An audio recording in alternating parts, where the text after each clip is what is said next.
Իհարկե գնահատում եմ պարոն Տեր-Մարգարյան ձեր խոսքը եւ համարում եմ, որ շատ կարեւոր է հաստատել մեր թիմի վարքականոնը, որովհետեւ նմանատիպ ինչպես տեսնում ենք, որ այս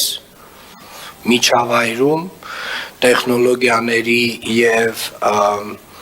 այսպես ասած TikTok-յան հիթ դառնալու մոլուցքով շատերը ել ավելի մեծ եռանդով փորձելու են նմանատիպ սադրանքներ իրականացնել։ Սա չի նշանակում, որ մեր որևէ մկան ավել շարժում պետք է կատարի։ Եվ մկան նկատի չունեմ բիլակներ, նկատի ունեմ ունքը։ Մեր որևէ արձագանք չի կարող լինել չզսպված նմանատիպ սադրանքներին։ Նորից կրկնեմ, ես այն մյուս հատվածին գնահատական չեմ ուզում տալ, այսինքն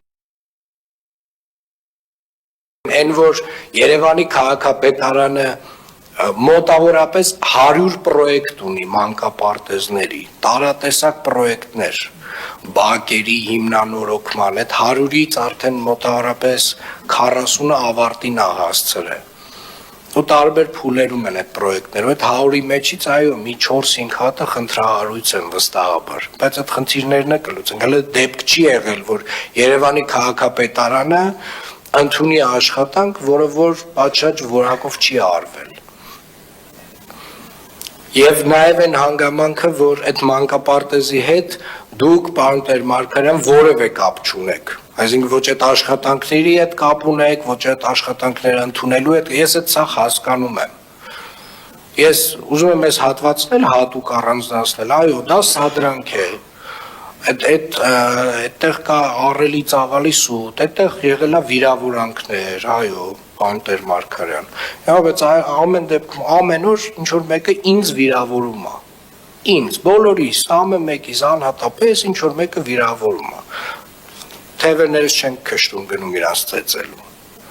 Դա մեր վարքականոնը չի, դա չի կարող լինել մեր վարքականոնը։ Այնուամենայնիվ գնահատում եմ ձեր խոսքը եւ ես հուսով եմ, որ երևանցիները նույնպես կգնահատեն, իսկ քրեական գործը արդեն իր ընթացքով կգնա եւ դատարանը կորոշի, ով է ճիշտ եւ